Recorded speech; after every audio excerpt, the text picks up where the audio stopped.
ভাই আপনারা জানেন যে বিধায়ক নওশাদ সিদ্দিকী ভাইজানকে হারানোর জন্য অনেক একটা ষড়যন্ত্র চলছিল 2026-এ। যেহেতু বাংলার মানুষ, সারা পশ্চিম বাংলার মানুষ, অথচ ক্যানিং পূর্বের মানুষ, ভাঙড়ের মানুষ, মুর্শিদাবাদের মানুষ, মানে বিভিন্ন এলাকার মানুষ তারা আগামী দিনে তারা চাইছে যেন নওশাদ যেন মুখ্যমন্ত্রী হোক। কেন বলছি? নওশাদ সিদ্দিকী হকের কথা বলে, ন্যায়ের কথা বলে, সত্যটা মানুষের কাছে তুলে ধরে। আজ বাংলায় আপনারা দেখেন, এই তৃণমূল দলটা চলে যাওয়ার পর ভাঙড়টা অনেক শান্তিতে আছে। যেহেতু ভাঙড়ও বিজেপি আছে, ভাঙড়ও আইএসএফ আছে, মানে আইএসএফ মানে নওশাদ সিদ্দিকী মানে ওনার দলে মানে 34টা না কয়টা প্রার্থী দিয়েছিলেন, একটাই নওশাদ সিদ্দিকী জিতেছে, সেটা ভাঙড়ে। কেন ভাই একটা প্রশ্ন আপনাদের কাছে রয়ে গেছে, ভাঙড়বাসীরা নওশাদকে এতটা ভালোবাসে, নওশাদকে এতটা চায়, এতটা মহব্বত করে, এরা তো বলেছে আমাদের যদি কলিজাকে কেটে যদি পিস পিস করে দেওয়া হয়,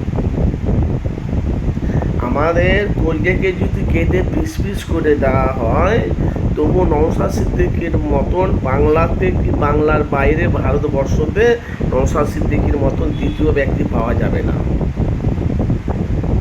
কেন? তার আদর্শ, তার কথাবার্তা, তার চালচলন, তার লেনদেন, সমস্ত জিনিস আমরা দেখতে পাচ্ছি সিস্টেম। নওশাদ সিদ্দিকী একটু রাজনীতি মানে ইটা আলাদা। ওনারা আইএসএফের তরফ থেকে কেউ যদি দুর্নীতি করছে, তোলাবাজ করছে, তাদের দল থেকে পুরো ছাঁটাই করছে। আর তৃণমূলের দলে কী ছিল? তোলাবাজ, গুন্ডা, মারামারি, কাটাকাটি, ধর্ষণ, রেপ, কত কী হচ্ছে, কিন্তু সাজা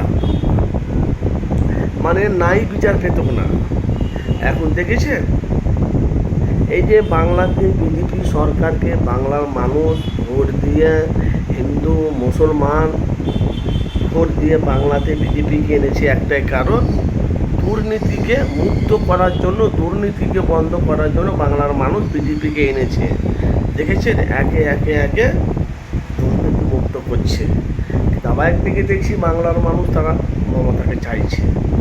কিন্তু মমতা এতদিন ছিল বাংলাতে, এরকম দুর্নীতি ছিল না।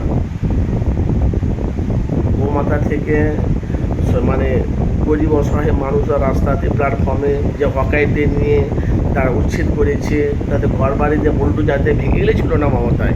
কিন্তু কি এরা চাইছে দুর্নীতির ওপরে দুর্নীতি হলে বাংলার মানুষ চায়। কিন্তু আপনারা বলেন এই বাংলার মানুষ, আজকে বাংলার মানুষ বুঝতে পারছে আমরা কি হারিয়েছি আর আমাদের ক্ষতি কতটা হচ্ছে। বাস্তব বলছি ভাইজান। কেন? আপনারা দেখেন যে ভাঙড়ে যে শওকাত মোল্লা এত বড় ক্রিমিনাল,